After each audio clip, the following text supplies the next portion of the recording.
Hello बच्चों, आज हम लोग पढ़ेंगे ये पार्ट थर्ड पेपर 7 का elective group E environmental geography, जिसका टॉपिक है एनवायरनमेंट। इसमें सब टॉपिक में हम लोग introduction, components of environment, domains of environment, ecology, biome, level of ecological organisation, habitat और नीश के बारे में पढ़ेंगे। एनवायरनमेंट, एनवायरन जो शब्द है इसका अर्थ होता है सराउंडिंग, यानी आपके चारों तरफ जो जैसे शॉल होता है या कंबल की तरह आप घेरा।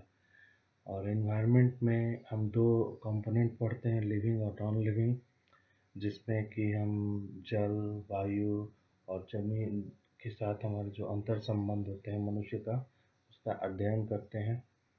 इसमें सभी तरह के भौतिक और जैविक जो वातावरण के आसपास हमारे चारों तरफ के वातावरण होते हैं वो इसमें समाहित होते हैं।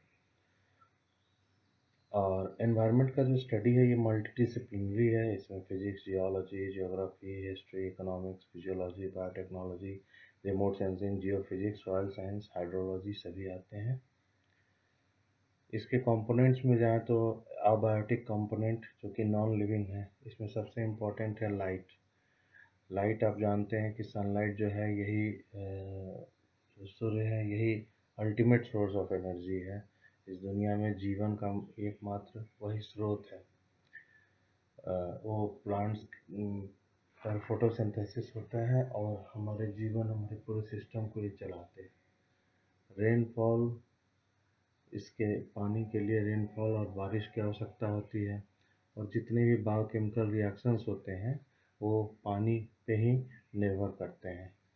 टेम्परेचर एक क्रिटिकल फैक्टर है जिसके बिना कोई भी ऑर्गेनिज्म सरवाइव नहीं कर सकता। हर ऑर्गेनिज्म का एक टॉलरेंस लेवल होता है, उससे कम और उससे ज़्यादा में वो सरवाइव नहीं कर सकता। इसके बाद आता है एटमॉस्फेयर। एटमॉस्फेयर में आपको मालूम है कि 78% नाइट्रोजन है, 21% ऑक्सीजन, 0.038% कार्बन डाइऑक्साइड और बाकी इनर्ट गैसेज हैं।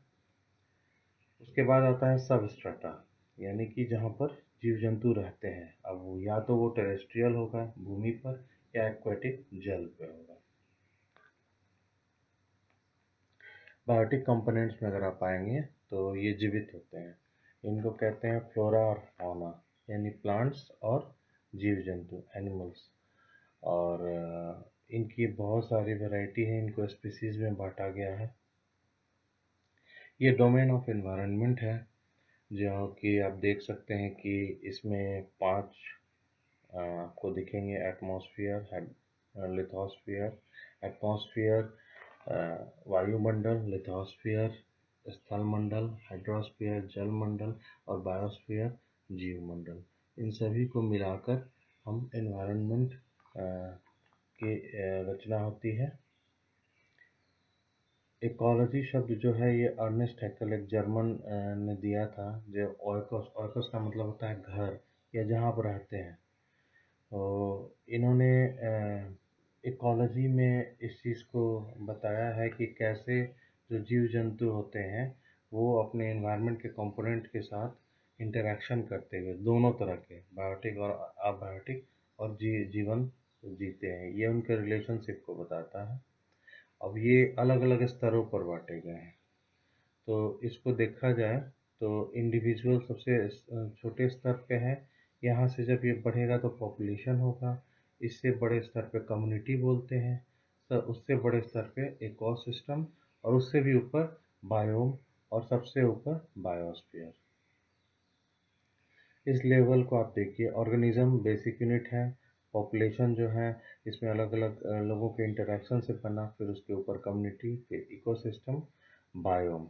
बायोम सबसे ऊपर होता है, जो कि दोनों तरह के होते हैं। भूमि पर है तो उसको forest, grassland, tundra, cold desert, savanna desert. और अगर वो जल में है तो वो सी, मतलब समुद्र भी हो सकते हैं, नदियाँ भी हो सकते हैं, पॉन्ड्स भी हो सकते हैं। हैबिटेट, जैसे कि मैंने कहा, जहाँ पर लोग रहते हैं। हैबिटेट हर ऑर्गेनिज्म, हर जीव जंतु का एक स्थान होता है और वो वहीं रहता है। तो इसको इस तरीके से समझा जाए कि इसके फीचर्स क्या हैं। तो स्पेस, स्थान, फूड भोजन, वाटर जल और वो जगह जिसके अंदर वो रहेंगे। तो इस तरीके से अगर देखा जाए तो 4 हैबिटेट हैं, टेरेस्ट्रियल, फ्रेश वाटर, एस्चुराइन। एस्चुराइन जहाँ पर समुद्र जो नदियाँ समुद्र में मिलती हैं, और अंत में समुद्री। मानव का जो ह्यूमन गट है उसमें टेप वर्म का वो हैबिटेट है, तो मतलब। और देखिए rotting log habitat of fungus. तो कहीं भी किसी का भी हैबिटेट हो सकता है। ये उसके स्ट्रक्चरल कंपोनेंट है, जो भी हम कह रहे थे कि ये स्पेस है जहाँ रहते हैं, और इनके लिए वाटर, फूड और शेल्टर ज़रूरी है। निश जो है ये जितने भी स्पीसीज़ हैं और अपने आसपास के जो संसाधन हैं, उनके साथ जो उनका इंटरेक्शन है और जिस हैबिटेट में रहते हैं, तो इन सभी को मिलाकर एक निश होता है।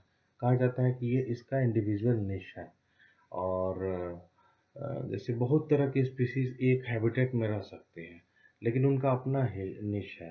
वो अपना जो फंक्शनल उनका उस स्पीसी का है वो डिफरेंट है। तो जैसे उसको आप कह सकते हैं, जैसे हमारे यहाँ एक मोहल्ले में अलग अलग लोग रहते हैं, अलग अलग काम करते हैं, अलग अलग एड्रेस होता है। उसी तरह से ये हर स्पीसी में एक निश बनाया गया है। और कोई भी दो स्पीसी जो होते हैं वो एक हैबिटेट में, और ये कहा गया है कि no two species in habitat can have the same niche. तो कोई भी दो स्पीसी एक हैबिटेट में एक निश में नहीं रह सकते। धन्यवाद।